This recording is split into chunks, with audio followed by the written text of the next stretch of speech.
ক্ষুধার সময় যদি খাদ্য চাও, ভীতির সময় যদি নিরাপত্তা লাভ করতে চাও, তাহলে ফালইয়াবুদু রাব্ব হাযাল বাইত, এই ঘরের মালিকের ইবাদত কর। কোন ঘর? কাবা ঘর। বলেন কোন ঘর? কাবা ঘর। কাবা শরীফের মালিকের ইবাদত কর। তাহলে কি হবে?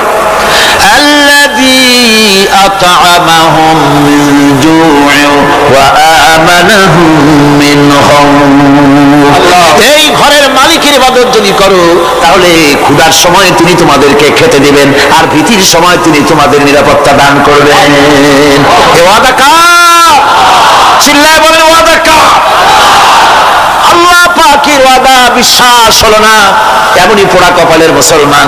নির্বাচন যখন আসলো, সলিমউদ্দিন সাহেব আসতেন মঞ্চের উপরে, পরিচয় করানো হচ্ছে। এত আপনারা যার বক্তৃতা শোনার জন্য বিপ্লবের রৌদ্রে কষ্ট করতেছিলেন, এখন সেই সংগ্রামী জননায়ক বিপ্লবী সন্তান, তিনি এখন আপনাদের সামনে বক্তব্য রাখবেন। উনি দাঁড়ায় বললেন, ভাইয়ার আমার, বোনের আমার, আমি এবার বোতল মার্কা বাক্স নিয়ে দাঁড়াইছি, আমারে সকলে মিলে ভোট দেন। এবার যদি ক্ষমতায় যেতে পারি, না খাইয়া কেউ মরবেন না, কিন্তু কি খাইয়া মরবে তাও কয় না। মানুষেরা এই কথাগুলি বিশ্বাস করলার সমানে ভোট দিল। হায় রে কপাল! আল্লাহ বললেন, আমার ইবাদত কর, আমার গোলামি কর জীবনের সব জায়গায়, তাহলে ক্ষুধার সময় খাইতে পারবি আর ভীতির সময় নিরাপত্তা পাবি। আল্লাহর কথাটা বিশ্বাস হইল না। এই নামাজ পড়ার মুসলমানের দাম আছে, কম দাম আছে? এ রোজা খাওয়ার দাম আছে? এ মুসলমান দাবি করার দাম আছে? আল্লাহ রাব্বুল আলামিন তিনি পরিষ্কার করে বলছেন, এই ঘরের মালিকের ইবাদত করো, তিনি ক্ষুধার সময়ে খেতে দিবেন, আর তিনি তোমাদেরকে ভীতির সময় নিরাপত্তা দান করবেন। চাউলের অভাব হবে না, পাটের অভাব হবে না, খাদ্যের অভাব হবে না, কারণ দুটি জিনিস যদি তোমরা করতে পারো, খাবারের অভাব হবে না। ওয়ালাউ আন্না আহলাল কুরা আমানু ওয়াত্তাকাউ লাফাতাহনা আলাইহিম বারাকাতিন মিনাস সামাই ওয়াল আরদ। দেশের লোকেরা, জনপদের লোকেরা যদি দুইটা কাজ করে, এক নম্বরে হলো আমার উপর ঈমান আনবে, দুই নম্বরে হলো আমাকে ভয় করার নীতি অবলম্বন করে যদি চলে, তাহলে ওই দেশের মানুষের জন্য আকাশ আর জমিনের সব বরকতের দরজা আমি আল্লাহ খুলে দেব। আল্লাহর ওয়াদা।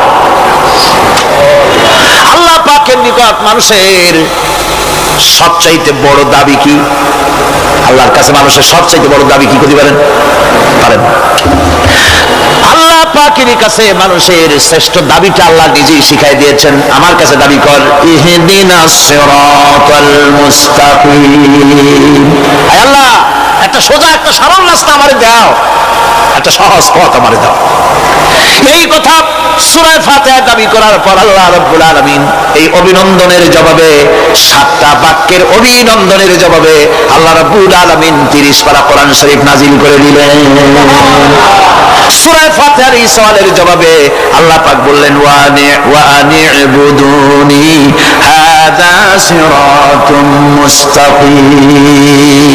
সোজা রাস্তা চাও, আমার গোলামি করো, ইবাদত করো, সব জায়গায় ইবাদত, গোলামি করাই লাগবে।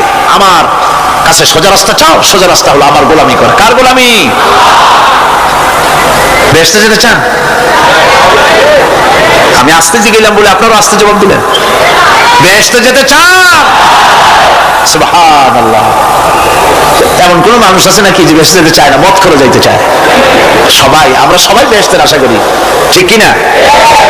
আল্লাহ রাব্বুল আলামিন বলেন, বেহেশতে যদি যেতে চাও তাহলেও ইবাদত করা লাগবে, ইবাদত ছাড়া জান্নাতে যাওয়া যাবে না। ফাদখুলি ফি ইবাদি ওয়াদখুলি জান্নাতি। সর্বপ্রথম আমার বান্দার মধ্যে দাখিল হয়ে যা, আমার গোলামির মধ্যে দাখিল হওয়া, আমার গোলাম হয়, এরপরে আমার জান্নাতে চলে যা। আগে গোলাম হবি, তারপরে কোথায় যাবি? জান্নাতে যাবে। আগে গোলাম হ, আগে গোলামির খাতায় নাম লেখা, আগে সত্যিকারের আমার বান্দা হ, গোলাম, এরপরে জান্নাতে যাওয়া যাবে। জান্নাতে যাইয়া আল্লাহর সাথে কি দেখা করতে চাই? আল্লাহর সাথে দেখা করতে চাই? আল্লাহ রাব্বুল আলামিন বলেন, فمن كان يرجو لقاء ربه فليعمل عملا صالحا ولا يشرك بعبادة ربه أحدا। তোমাদের মধ্যে যদি কেউ আল্লাহর সঙ্গে তার রবের সঙ্গে যদি কেউ দেখা করতে চায় তাহলে সে যেন ভালো ভালো কাজ করে, নেক কাজ করে, আর তোমার রবের সাথে অর্থাৎ আল্লাহ রব্বুল আলামিনের সাথে ইবাদতের মধ্যে যেন কাউকে শরীক না করে। শিরক যদি না করো, খাঁটি গোলাম খাঁটি বান্দায় যদি পরিণত হতে পারো, কিয়ামতের দিন আল্লাহ রব্বুল আলামিনের সঙ্গে দিদার নসিব হয়ে যাবে। এই গোলামি করব কতদিন? কতদিন গোলামি করব? এই প্রশ্নের জবাবে আল্লাহ রাব্বুল আলামিন কোরআনে কারীমের মধ্যে জবাব দিয়ে দিয়েছেন, ওয়া'বুদ রাব্বাকা হাত্তা ইয়াতিয়াকাল ইয়াকিন। মৃত্যু পর্যন্ত, যতক্ষণ না নাক দিয়ে শেষ প্রশ্বাসটি নিঃশ্বাসটি বেরিয়ে যাচ্ছে, ততক্ষণ পর্যন্ত আনুগত্য গোলামি সত্য হবে কার? জোরে চিল্লায় কোন কার? এই গোলামি জীবনের সব ক্ষেত্রে করতে পারলে আমরা মুসলমান, আর করতে না পারলে মুসলমান নামে মুনাফিক। না পারলে কি? মুনাফিক। আল্লাহ বলছেন, আমি সমস্ত নবীদেরকে নেতা হিসাবে পৃথিবীতে প্রেরণ করেছি। তারা হচ্ছেন নেতা, তাদেরকে আমি হেদায়েত দিয়েছি, আমি হুকুম করেছি, ওহীর মাধ্যমে জনকল্যাণমূলক কাজ তোমরা করো, নামাজ প্রতিষ্ঠা করো, কল্যাণমূলক কাজ করো, ফেলাল খায়রাত কল্যাণমূলক কাজ করো, আর নামাজ প্রতিষ্ঠা করো, যাকাত আদায় করো। আর তারা সবাই ছিল আমার বাধ্যবাধকতা। ইসমাঈল আলাইহিস সালাম সম্পর্কে বলা হয়েছে, ওয়া কানা ইয়া'মুরু আহলাহু বিস-সালাতি ওয়াজ-যাকাতি ওয়া কানা 'ইনদা রাব্বিহি মারদিয়া। সে তার স্বজনদেরকে নামাজের হুকুম করত, নামাজের এবং যাকাতের নির্দেশ দিতেন হযরত ইসমাঈল আলাইহিস সালাম, আর তিনি ছিলেন বিশেষ মর্যাদার অধিকারী। মূসা আলাইহিস সালাম এবং তার কওমকে আল্লাহ পাক এই অর্ডার দিয়েছিলেন। মূসা আলাইহিস সালাম বলেছিলেন, আয় আল্লাহ, আমার কওমকে যেন তুমি গজব দিও না, তাদেরকে তুমি শাস্তি দিও না। আল্লাহ পাক হযরত মূসা আলাইহিস সালামের এই প্রার্থনার জবাবে আল্লাহ পাক বললেন, আযাবি উসিবু বিহি মান আশাউ ওয়া রাহমাতি ওয়াসিআত কুল্লা শাইইন। আমি যাকে চাইবো আমার আযাবে নিক্ষেপ করব, তবে সকল জিনিসের উপর আমার রহমত পরিবেষ্টিত আছে। তবে হ্যাঁ, فسأكتبها للذين يتقون ويؤتون الزكاة والذين هم بآياتنا يؤمنون। আমি এই রহমত কেবলমাত্র তাদের জন্য লিখে রাখবো যারা নাকি নামাজ প্রতিষ্ঠা করবে আর যারা যাকাত আদায় করবে, আমি তাদেরকে আমার গজব থেকে বাঁচাইয়া দেব। যাকাত যারা আদায় করবে আমি তাদেরকে আমার শাস্তি থেকে গজব থেকে রক্ষা করব। রাসূল করিম সাল্লাল্লাহু আলাইহি ওয়াসাল্লামের পূর্বে শেষ নবী হচ্ছেন হযরত ঈসা আলাইহিস সালাম, তাকে আল্লাহ পাক এই অর্ডারই করেছেন। কোরআনে কারীমে বলা হচ্ছে, ওয়াজআলানি মুবারাকান আইনামা কুনতু ওয়া আওসানি বিস-সালাতি ওয়াজ-যাকাতি মা দুমতু হাইয়া। আমি যেখানেই থাকি না কেন আমাকে অর্ডার করা হয়েছে যতদিন বেঁচে থাকবো আমি ততদিন যেন আমি নামাজ আদায় করি আর যাকাত দেই।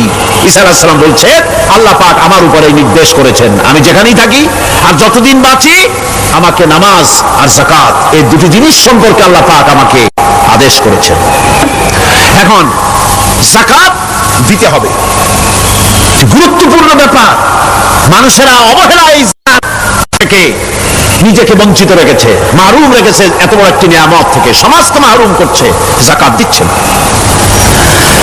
কোরআনে কারীমের 3টি আয়াতে যাকাতের কথা এভাবে বলা হয়েছে, ইয়া আইয়ুহাল্লাযীনা আমানু আনফিকু মিন তাইয়্যিবাতি মা কাসাবতুম ওয়া মিম্মা আখরাজনা লাকুম মিনাল আরদ।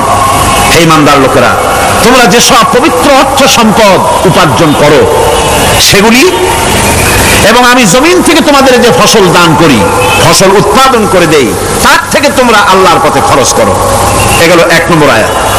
2 নম্বর, প্রথম আয়াত বলা হয়েছে সূরা বাকারায়, আর সূরা আনআমে বলা হচ্ছে কুলু মিন সামারিহি ইযা আসমারা ওয়া আতু হাক্কাহু ইয়াওমা হাসাদিহি। তার উৎপাদিত ফল ফসল তোমরা খাও, আর ফসলের একটি অংশ ফসল কাটার দিনেই আল্লাহর হকটা, আল্লাহর অধিকারটা আদায় করে দাও। যেদিন তোমরা ফসল কাটবে সেদিনই এই অধিকারটা আদায় করে দাও। এই যে একটা ফরজ, এই ফরজটা মুসলমানেরা বেমালুম ভুলে গিয়েছে। ফসলের যাকাত তারা দেয় না। ফসলের যাকাতকে বলা হয় ওশর। কি বলা হয়? ওশর। এই ওশর, এখন যদি আপনি গ্রামে গিয়া কোন শিক্ষিত লোককে যদি জিজ্ঞেস করেন, ভাই ওশর কি চেনো? সে বলবে, ভাই ওশর এটা কি জাতীয় প্রাণী, সারপোকা না তেলাপোকা না আরশোলা, আমি তো এই নাম টাম তেমন শুনি করি নাই, বুঝবি না ওশরটা কি জিনিস। অথচ নামাজ রোজার মতোই ফরজ ওশর আদায় করা। কবে আদায় করবে? যেদিন আপনি ফসল কাটবেন সেই দিনই ওশর আদায় করে দিবেন। পরিমাণটা কি হবে? পরিমাণ হবে আকাশের বৃষ্টির পানি দিয়ে, আকাশের বৃষ্টির পানি দিয়া যদি ফসল হয় তাহলে দিবেন 10 ভাগের 1 ভাগ। 10 মণ যদি ধান হয়, গম হয়, ডাল হয়, 1 মণ আল্লাহর অধিকার আদায় করে দিবেন। অধিকারটা কার? আল্লাহ কি করবে দিয়া? আল্লাহর অধিকার মানে গরিবের অধিকার, গরিবের হক, এই অধিকারটা আদায় করে দাও। 10 মণ হলে কয় মণ? কি হলে? যদি আকাশের বৃষ্টির পানিতে হয়। আর যদি আপনার সেচের মাধ্যমে হয়, সেচ পরিকল্পনার মাধ্যমে পয়সা খরচ করে পেট্রোল ডিজেল লাগায়া ইঞ্জিন চালাইয়া পানি উঠাইয়া কষ্ট করে ফসল ফলাইছেন, তাহলে আল্লাহ পাক বলছেন 10 মণে 1 মণ দেওয়া লাগবে না, তোমার খরচ হয়েছে বেশি। বান্দারে, তোমার উপরে আল্লাহ পাক জুলুম করবেন না, এবার 20 মণ হলে তার থেকে 1 মণ দিও। ওয়ামাল্লাহু বিযাল্লামিন লিল আবিদ। আল্লাহ রাব্বুল আলামিন তার বান্দার উপর জুলুম করেন না। সুবহানাল্লাহ। এইভাবে করে ওশরের যাকাতটা তোমরা ঠিকমতো আদায় করে দিও। ওশরটা দিও, ফসলের ওশর দিও, আর টাকার যাকাত দিয়ে দিও। যারা এটা দিবে না তাদের সম্পর্কে আল্লাহ পাক সূরা তওবার ভিতরে বলেছেন, ওয়াল্লাযীনা ইয়াকনিজুনা আয-যাহাবা ওয়াল ফিদ্দাতা ওয়া লা ইউনফিকুনাহা ফি সাবিলিল্লাহি ফাবাশশিরহুম বিআযাবিন আলীম। যারা নাকি স্বর্ণ এবং রৌপ্যকে সঞ্চয় করে, জমা করে, ওয়ালা ইউনফিকুনাহা ফি সাবিলিল্লাহ, আর আল্লাহর রাস্তায় তা খরচ করে না, ফাবাশশিরহুম বিআযাবিন আলীম, তাদেরকে কঠিন পীড়াদায়ক শাস্তির সুসংবাদ দাও। পীড়াদায়ক শাস্তির কি দাও? শাস্তির কি সুসংবাদ হয় নাকি? হত উচিত ছিল শাস্তির দুঃসংবাদ শোনাও, না, আল্লাহ বলছেন সুসংবাদ শোনাও। এটার দৃষ্টান্তটা আমার ভাষায় আমি মানুষকে এভাবে বুঝাই। ছেলে খুব দুষ্ট, দুষ্টামির ঠেলায় অস্থির, তার মা মোটেই সামলাতে পারছে না। তখন মা বলে, বেটা আমার কথা তো শুনলি না, তোর বাবা আসুক, তারপরে আমি তারে নালিশ করব। এমন পিট্টি দেবে, মজা টের পাবি তখন। পিট্টি দিলে কি মজা লাগে নাকি? তার মানে শাস্তির তীব্রতা বুঝাবার জন্য বলা হচ্ছে, মজাটা টের পাবা। আল্লাহ রাব্বুল আলামিন বলছেন, কঠিন পীড়াদায়ক শাস্তির সুসংবাদ ওদের দাও, সোনা রূপা যারা জমা করে রাখে, যাকাত দেয় না, আল্লাহর রাস্তায় খরচ করে না। সোনা এখন পুরুষেরাও ব্যবহার করা আরম্ভ করছে। অবশ্য চিটাগংয়ে এমন কাম শুরু হয় নাই। ছাত্র, শিক্ষক, অফিসার গলায় একটা সোনার চেন, শীতের দিনেও সামনের বোতাম খুলে রাখে যাতে চেনটা সকলে দেখে। মিয়া সাহেব, এটা সোনার চেন না, জাহান্নামের আগুনের শিকল পড়েছ। পুরুষের জন্য 1 রত্তি সোনাও হারাম। তোমার শরীরের সৌন্দর্য বাড়াবার জন্য স্বর্ণ ব্যবহার করতে পারবে না। স্বর্ণ রৌপ্য জমা করল, আর আল্লাহর রাস্তায় খরচ করলো না। রব্বুল আলামিন বলেন ইয়াউমা ইউহমা আলাইহা ফি নারি জাহান্নামা ফাতুকওয়া বিহা জিবাহুহুম ওয়া জুনুবুহুম ওয়া যুহুরুহুম। একদিন আসবে এমন যেদিন এই সঞ্চিত ধনরাশি সোনা দানাগুলি জাহান্নামের আগুন দিয়ে জ্বালানো হবে। আর জাহান্নামের আগুন দিয়ে জ্বালায়া এইগুলি দিয়ে তার পিঠের উপরে আর পাঁজরে সিল মারা হবে জাহান্নামের আগুন দিয়া। বলা হবে হাদা মা কানাজতুম লিআনফুসিকুম ফাযুকু মা কুনতুম তাকনিজুন।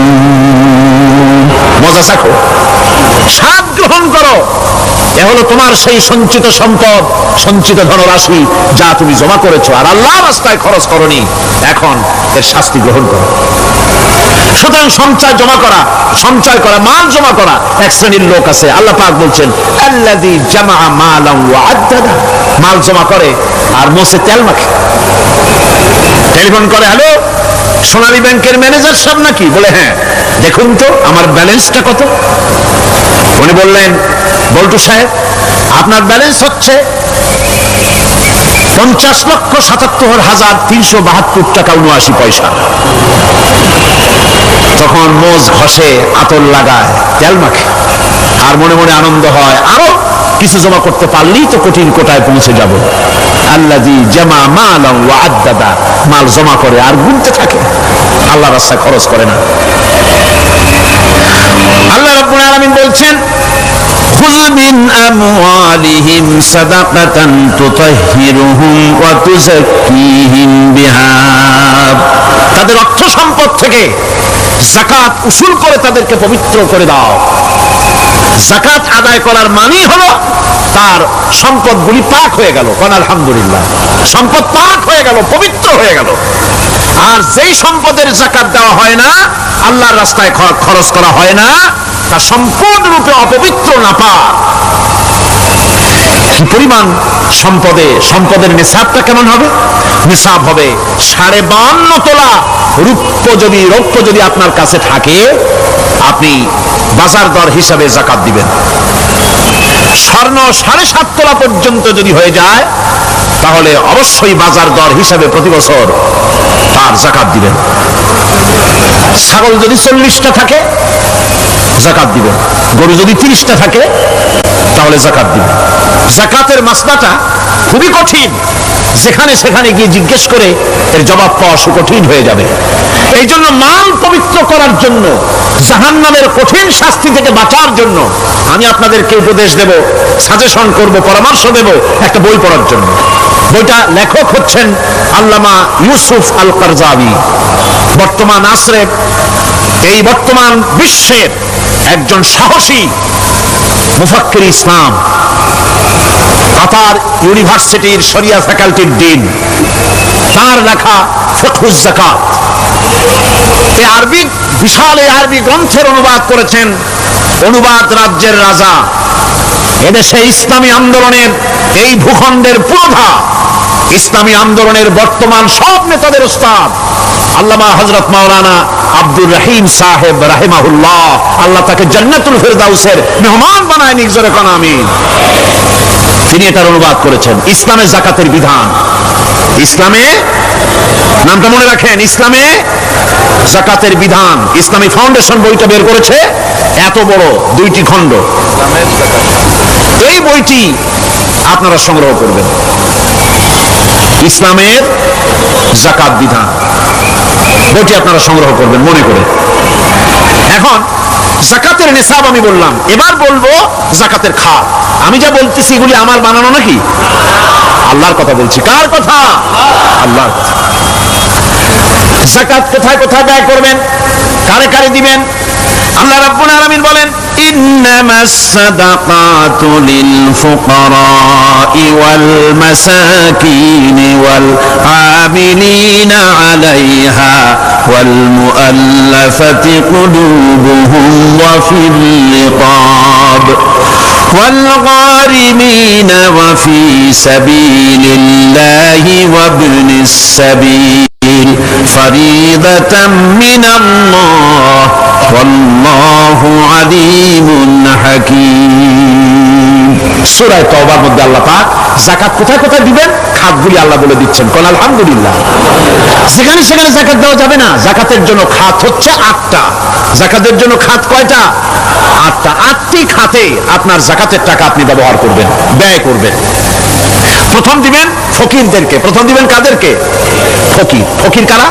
ফকির হচ্ছে নিজের জীবন জীবিকায় অন্যের মুখাপেক্ষী। তারপরে শিশু, এতিম, বিধবা, জীবন চালানো খুবই কষ্টকর, অভাবগ্রস্ত লোক, এরা হচ্ছে ফকির। আর মিসকিন হচ্ছে যারা নিজেদের প্রয়োজন উপযোগী অর্থ উপার্জন করার সামর্থ্য নাই, আর মানুষের কাছে আত্মমর্যাদার কারণে হাত পাততেও পারে না। এক কথায় এক গরিব ভদ্রলোক। আল্লাহ কোরআন শরীফে বলেছেন যে এদের চেহারা দেখে বুঝো জ্বর পেটে খাবার নাই, অথবা সে অসুবিধায় আছে, চেহারা দেখে বুঝে তাকে সাহায্য করো। সে এমন শরীফ মানুষ আছে না আমাদের সমাজের লোক, এরকম আছে না? আছে কিনা? ঘরের মধ্যে 3 দিনও রান্না হয় নাই, কিন্তু আর দাড়ি দাড়ি সুন্দর করে আশ্রয়া জামাটা পরিপাটি করে গায়ে দিয়ে বেরোচ্ছে, কারোর কাছে হাত পাতে না, তার সারাপাতে তার ভদ্রতায় বাঁধে।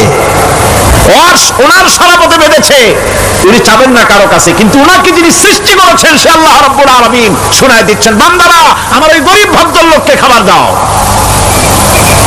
ওরা হচ্ছে মিসকিন।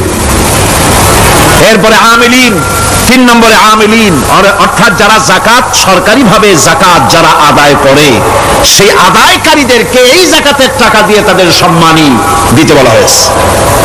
ইসলামী গভর্নমেন্ট আসলে যাকাত তো আর আপনার খুশি মতো থাকবে না, যাকাত দিতে আপনি বাধ্য হবেন।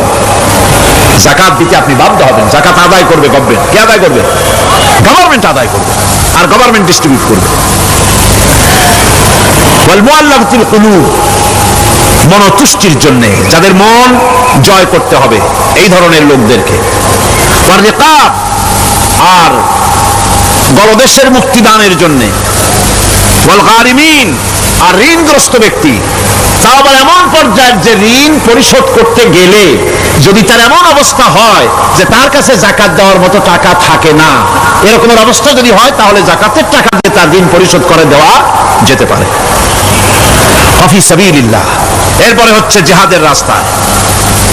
জিহাদের রাস্তা মানে জিহাদ যখন শুরু হবে সেই জিহাদের ময়দানে আপনি বন্দুক রাইফেল কিনে দেওয়ার সাহায্য করবেন সেটা নয়, কিন্তু শুধু এটাকে বোঝানো হয় নাই।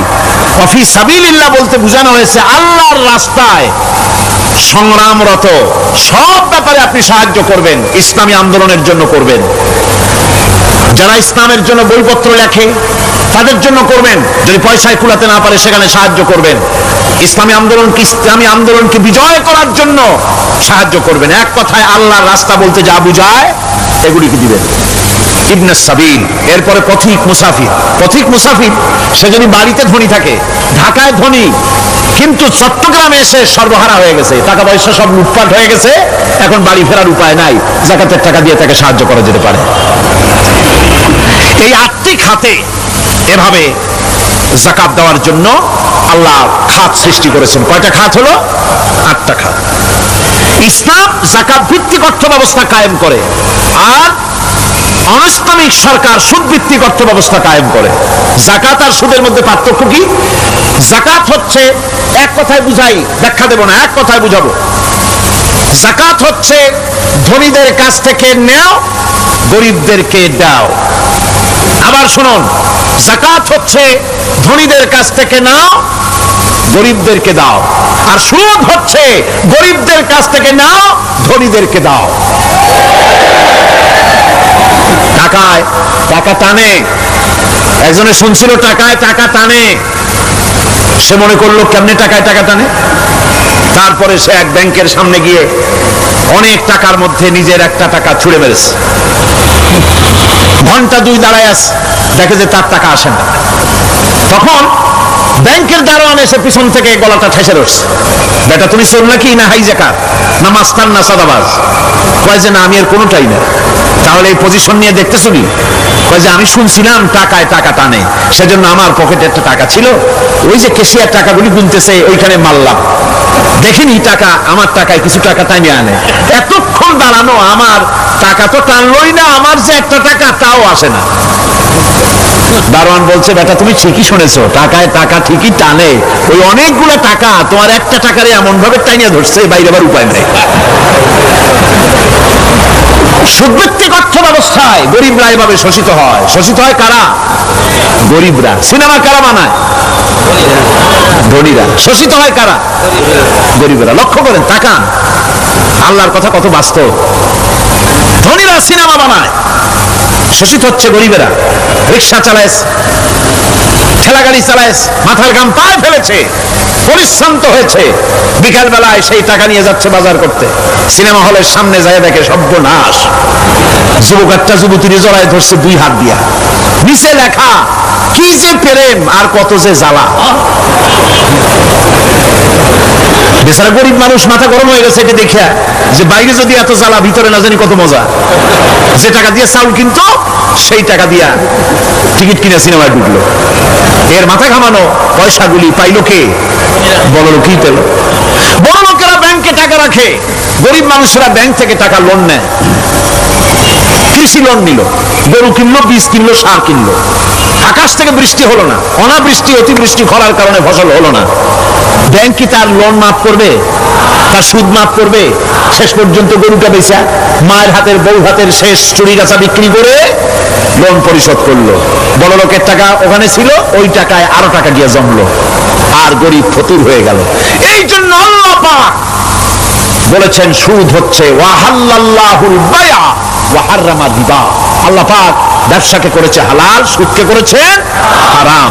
এই সুদের মধ্যে 70টি গুনাহ, তার ছোট্ট গুনাহ হলো নিজের মায়ের সাথে জিনা করা। জোরে কোন নাউজুবিল্লাহ। মায়ের সাথে জিনা করার চাইতে নিকৃষ্ট, এটা হলো ছোট গুনাহ। দেখতে পাইছেন, এটাই হলো ছোট গুনাহ। তাহলে বড় গুনাহ কি? বড় গুনাহ হচ্ছে আল্লাহ আর তার রাসূলের সাথে যুদ্ধ করা। নাউজুবিল্লাহ পড়া। সুতরাং এই সুদভিত্তিক অর্থ ব্যবস্থার, এই সুদভিত্তিক অর্থ ব্যবস্থাকে নির্মূল করে দিয়ে ইসলাম যাকাত ভিত্তিক অর্থ ব্যবস্থা কায়েম করেছিল, যার ফলে মানুষ খেয়ে পরে সুখে শান্তিতে বসবাস করেছে। চুরি নাই, ডাকাতি নাই, জেনা নাই, ব্যভিচার নাই, হত্যা নাই, ধর্ষণ নাই। এমন এক সময় এসেছিল, কোরআনে কারিমের বরকতে, যাকাত ভিত্তিক অর্থনীতির বরকতে এমন এক সময় এসেছিল, ময়দানে ঢোল পিটানো হতো, বাজারে বাজারে যাকাত কে নেবে, যাকাত কে নেবে, যাকাত কে নেবে। একজন মানুষও খুঁজে পাওয়া যায় নাই যে বলবে যাকাত আমার দরকার। গল্প করলাম, এটা কি গল্প? এটা বাস্তব। হযরত ওমর বিন আব্দুল আজিজ রাহমাতুল্লাহ আলাইহির জামানায় সদকার টাকা নিয়ে 3টি দিন একজন ঘুরেছেন গ্রামে গ্রামে, ময়দানে ময়দানে। একটা গরিব খুঁজতেছেন সদকার টাকা দেবে, গরিব খুঁজে পাওয়া যায় না। ক্লান্ত শ্রান্ত হয়ে মরুদ্যানের ভিতরে আরাম করতেছেন, এমন সময় দেখতে পেলেন সেখানে আরেকটা লোক আসছে, ধুলা মলিন বড় একটা বস্তা তার সাথে। এই লোকটি তার কাছে গিয়ে বলছে, ভাই আল্লাহ আপনারে আমারে মিলাই দিছে, 3 দিন পর্যন্ত ঘুরেছি কিছু সদকার টাকা নিয়ে, এত বড় দেশের এত জায়গা ঘুরলাম, একটা গরিব পাই নাই যে তারে দেব, আল্লাহ আপনারে মিলাই দিছে, নেন এই টাকাগুলা। তোমার মাথা খারাপ না স্ক্রু ঢিলা? তুমি কি মনে করছো আমার এই বস্তার মধ্যে ছেঁড়া খাতা? তোমার টুকলায় যে টাকা আছে আমার বস্তায় তার থেকে অনেক বেশি টাকা আছে। তুমি ঘুরতেছো 3 দিন, আমি ঘুরতেছি সপ্তাহকাল, একটা ভিক্ষুক পাই নাই। এটা কিসের বরকতে? ইসলামী অর্থনীতির বরকতে। যখন কিসের বরকতে? কপাল পোড়া জাতি, কপাল পোড়া জাতি। সেই বরকতপূর্ণ সমাজ ব্যবস্থার দিকে না গিয়ে কোন নেতা কোন নেত্রী কি কইল সেদিকে দৌড়ায়, সেদিকেই দৌড়ায় পাগলের মতো। হেমিলনের বংশীবাদক বাজি বাজায় চললো, আর ইঁদুর বাঁদর সব পিছনে ছুটলো। এর কোন মানে হয় না। বন্ধুগণ, আল্লাহ রাব্বুল আলামিন এই যাকাত ব্যবস্থার মাধ্যমে বিরাট পরিবর্তন এনে দিয়েছিলেন। এটি আল্লাহ পাকের একটি বিশাল নিয়ামত। এই নিয়ামত আল্লাহ পাক ইসলামী রাষ্ট্রকে দান করেছেন। আর যাকাতই বরকত, হালালে বরকত হয়, হারামে তো আর বরকত হয় না। কথা ঠিক কিনা কর? এখন আল্লাহর রাহে যে আপনি খরচ করবেন, সেই খরচ করার জন্য আল্লাহ রাব্বুল আলামিন কয়েকটা মূলনীতি দিয়েছেন। কিভাবে, কি মন মানসিকতা নিয়ে খরচ করবেন। খরচ করলেই কিন্তু সওয়াব হবে না। আতর মাখবেন, যদি চিন্তা করেন যে আতর মাখলাম, মাহফিলে যাব, মসজিদে যাব, লোকেরা টের পাবে যে বেটা আতর একখান মাখছে, তো খামো খাই আপনার আমও গেল, সালাও গেল, কোনো সওয়াব হইল না। আর যদি আতর মাখেন এই নিয়ত করে আতর মেখেছি, রাসূল পাক সাল্লাল্লাহু আলাইহি ওয়াসাল্লামের একটা সুন্নাত আমল করলাম, আল্লাহ রাব্বুল আলামিন অসংখ্য নেকি আমলনামায় লিখে দিবেন। নিয়তের উপরে দারমাদার করছে সবকিছু। এখন আপনি যে খরচ করবেন, সেই খরচটা কিভাবে করবেন, কি মন মানসিকতা করলে পরে আল্লাহ খুশি হবেন, সেই কথাটি আল্লাহ পাক কোরআনে কারীমের মধ্যে বলছেন। আমি আপনাদের সামনে সেগুলি বলছি। দানটা হতে হবে কেবলমাত্র আল্লাহরে খুশি করার জন্য। মনে রাখেন, এটা হলো এক নম্বর। কি দানটা হতে হবে কারে খুশি? ধরে কর। আল্লাহ পাক বলছেন, আমা তুনফিকুনা ইল্লা ইবতিগা ওয়াজহিল্লাহ, তোমরা যা কিছু খরচ করো তাতে আল্লাহর সন্তুষ্টি লাভ করা ছাড়া মনের মধ্যে অন্য কিছু যেন লক্ষ্য না থাকে। শুধুমাত্র আল্লাহর সন্তুষ্টি মনের মধ্যে তোমরা রাখবে। আর কাউকে কোন জিনিস দিয়ে তার কাছে অনুগ্রহ প্রকাশ করতে পারবে না। আমি তোমার এই উপকার করছিলাম, তুমি নেমো খারামের মতো আজ কথা বলো, এরকম বলে না। কাউকে কিছু দিয়ে অনুগ্রহ প্রকাশ করবে না, তার মনে ব্যথা দিবা না। الذين ينفقون أموالهم في سبيل الله ثم لا يتبعون ما أنفقوا منا ولا أذى, যারা আল্লাহর পথে খরচ করে এবং খরচ করার পর নিজের অনুগ্রহ প্রকাশ করে না এবং কাউকেও মনোকষ্ট দেয় না, টাকা দিয়া খোটা দিল না, মনেও কষ্ট দিল না, তাদের জন্য পুরস্কারটা কি শুনুন। আল্লাহ পাক বলেন পুরস্কার হচ্ছে লাহুম আজরুহুম ইনদা রাব্বিহিম ওয়ালা খাউফুন আলাইহিম ওয়ালা হুম ইয়াহজানুন, ওদের জন্য তার পরওয়ারদিগারের কাছে রয়েছে বিরাট পুরস্কার, আজরে আজিম। এদের জন্য কোনো ভয় নাই, কোনো চিন্তাও নাই, কিয়ামতে ডাইরেক্ট জান্নাতে চলে যাবে। সুবহানাল্লাহ। দানের এত ফজিলত যা ভাই আমি বলে শেষ করতে পারবো না। এত ফজিলত আল্লাহ দানের মধ্যে রেখেছেন। ত্যাগেই তো শান্তি, ভোগে শান্তি নাই। মজা কিসে? জোরে কর না, মজা কিসে? ত্যাগের ভিতরেই মজা। এরপরে আল্লাহ পাক বলছেন আল্লাহর পথে 3 নম্বরে হতেছে আল্লাহর পথে যা খরচ করবা বেছে বেছে ভালো জিনিসটা দিও, বাইসা বাইসা ছেঁড়া জামাটা দিও না। পকেটে হাত দিয়া দান করবে, পকেটে হাত দিয়া হাত আর বাইর করে না। কারণ কি? খুঁজে দেখে যে 10 পাই না, চাইলেন কম পয়সাটা দেবে, 12টা দেবে না। টাকা বের করে ওর মধ্যে ময়লা পচা গন্ধ লাগে, ওইটা দান করবে, আর টাটকা টাকাটা পকেটে রেখে দেবে। এই স্বভাব আমাদের আছে কিনা? কর আছে কিনা? আরে বাবা, টাকা কি আপনি পকেটে রাখতে পারবেন? ওটা দেওয়া লাগবে না? এর দেন তারে দেন, কাউকে দেবেনি। আমাদের এই বদভ্যাস আল্লাহ আমাদেরকে মাফ করুন। কোন আমিন বলেন। আমিন। দান করার সময় বেছে বেছে খারাপটা দিও না, ছেঁড়া কাপড়টা দিও না, অখাদ্য কুখাদ্য দান করো না। বিয়ার মজলিস, বিবাহে অনেক লোক দাওয়াত দিয়েছে, বেশি করে রান্না করছে, কম যদি হয়ে যায় বড় মিয়ার ইজ্জত নষ্ট হয়ে যাবে। মেহমান কম আসলো, এখন এই খাবারগুলি না পারিয়া তারপরে গরিবদের দেয়, না পেরে যখন খাবার কেউ নাই তখন গরিবদের দেয়। গরিবদের উদ্দেশ্য করে কিন্তু বানানো হয় নাই। এটা হলো একজনের রুটি খাচ্ছিল, এক কৃপণ বখিল রুটি খেতে বসেছে, সিল একটা এসে রুটিতে সু মারল, সু মেরে রুটিটা নিয়ে গেছে। বেচারা পিছনে পিছনে দৌড় আরম্ভ করছে, গালি দিতে দিতে। মরার সিল, আর তুই চাকা পাইলি না। সিলের পিছনে দৌড়াতে দৌড়াতে নদীর পাড়ে চলে আসছে। সিলও দেখে যে আল্লাহ, এমন এক বেকায়দার লোকের রুটি নিলাম, কোনো গাছেও বসতে পারি না তার ঢিলার জ্বালায়। শেষ পর্যন্ত পাশে ছিল নদী, নদীর উপর দিয়া চিল উড়ে ওপার যাওয়া আরম্ভ করছে। বকিল বেচারা দাঁড়াই থাকে, দিলাম ফি সাবিলিল্লাহ, আল্লাহর রাস্তায় দিলাম। এর তো কোনো মানে নাই। নিজে খেতে না পারে বাসি, অখাদ্য, কুখাদ্য এগুলি দিতে আল্লাহ পাক নিষেধ করেছেন। দিবা বাইসে বাইসে ভালো জিনিসটা, যেটা তোমার কাছে প্রিয় ওইটা দিও। তুমি যদি খারাপটা দাও তাহলে আল্লাহ তোমার দেবেন ওই মানের। কিয়ামত আছে না, কিয়ামত ওই মানের পাবা। আল্লাহ পাক বলছেন, ইয়া আইয়ুহাল্লাযীনা আমানু আনফিকু মিন তাইয়্যিবাতি মা কাসাবতুম ওয়া মিম্মা আখরাজনা লাকুম মিনাল আরদ। তোমরা যে উপার্জন করেছো, সেই উপার্জনে তোমাদের জন্য যা উপার্জন করেছো তাই, আর মাটির ভিতর থেকে আমি যা তোমাদের জন্য দিয়েছি তার থেকে ভালো জিনিস, ভালো ভালো জিনিস আমার রাস্তায় খরচ করো। এটা কার অর্ডার? আল্লাহর অর্ডার। আর খরচ করার জন্য ওয়ালা তায়াম্মামুল খাবিসা মিনহু তুনফিকুন, খরচ করার জন্য বাইসা বাইসা খারাপ গুণী জিনিসগুলি খুঁজে বেড়াইও না, ভালো জিনিসগুলি আমার রাস্তায় খরচ করো। ওয়ালিল্লাহি ইয়াসজুদু মা ফিস সামাওয়াতি ওয়া মা ফিল আরদ মিন দাব্বাতিন ওয়াল মালাইকাতু ওয়া হুম লা ইস্তাকবিরুন।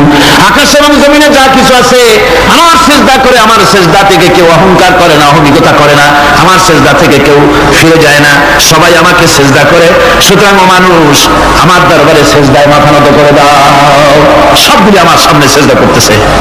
আলাম তারা আন্নাল্লাহা ইয়াসজুদু লাহু মান ফিস সামাওয়াতি ওয়া মান ফিল আরদ ওয়াশ-শামসু ওয়াল কামারু ওয়ান নুজুমু ওয়াল জিবালু ওয়াশ-শাজারু ওয়াদ-দাওয়াবু ওয়া কাসীরুম মিনান নাস। আল্লাহ পাক বলছেন, আকাশ এবং জমিনে যা আছে সব আমাকে সিজদা করছে। চাঁদে, সূর্যতে, গাছপালায়, পাহাড় পর্বতে সবকিছু, সমস্ত প্রাণী জগৎ পর্যন্ত, চতুষ্পদ জন্তুগুলি পর্যন্ত আমি আল্লাহকে সিজদা করি। সুবহানাল্লাহ। রব্বানা যালামনা আনফুসানা ওয়া ইন লাম তাগফির লানা ওয়া তারহামনা লানাকুনান্না মিনাল খাসিরিন। আয় আল্লাহ তাআলা, লক্ষ লক্ষ মুসলমান নরনারী তাফসীরুল কোরআন মাহফিলের দ্বিতীয় দিবসে তোমার পবিত্র কালামুল্লাহ শরীফের, তোমার পবিত্র কালামের ব্যাখ্যা করে তোমার বান্দাদেরকে সাথে নিয়ে আমরা সব গোলামেরা একত্রিত হয়ে তোমার দরবারে হাত তুলেছি। মেহেরবানি করে আমাদের আলোচনা, জিকির, আজকার, তেলাওয়াতের সওয়াব রাসূল করিম সাল্লাল্লাহু আলাইহি সাল্লামের রূহ মুবারকে পৌঁছায় দাও। আয় আল্লাহ তাআলা, আমাদের মধ্য থেকে যাদের মা বাপ দুনিয়া থেকে বিদায় হয়ে গেছে, কবরগুলিকে জান্নাতের টুকরায় পরিণত করে দাও রব্বুল আলামিন। আয় আল্লাহ তাআলা, সারা জীবন গুনাহ করে করে আমরা আমাদের জীবন নষ্ট করে ফেলেছি, দয়া করে আমাদের তামাম জিন্দেগির গুনাহ খাতা মাফ করে দাও রব্বুল আলামিন। তোমার পবিত্র নাম রহমান রহিম, ওই নামের সামান্য একটুখানি ব্যাখ্যা বাংলাদেশ সামনে তুলে ধরেছি আমরা। আয় আল্লাহ তাআলা, এই ব্যাখ্যা বোঝার তৌফিক আমাদের দাও। আয় আল্লাহ তাআলা, তোমার রহমান, তোমার নাম রহমান, তোমার নাম রহিম, এই পবিত্র নামের বরকতে আমাদের জিন্দেগীর সকল গুনাহ মাফ করে দাও। রব্বানা তাকাব্বাল মিন্না ইন্নাকা আনতাস সামিউল আলিম ওয়া তুব আলাইনা ইন্নাকা আনতাত তাওয়াবুর রহিম। সুবহানা রাব্বিকা রাব্বিল ইজ্জাতি আম্মা ইয়াসিফুন ওয়া সালামুন আলাল মুরসালিন আলহামদুলিল্লাহি রাব্বিল আলামিন। ওয়াজআল আখিরা কালিমাতিনা ইনদাল মাউত লা ইলাহা ইল্লাল্লাহু মুহাম্মাদুর রাসূলুল্লাহ। আসসালামু আলাইকুম ওয়া রাহমাতুল্লাহ।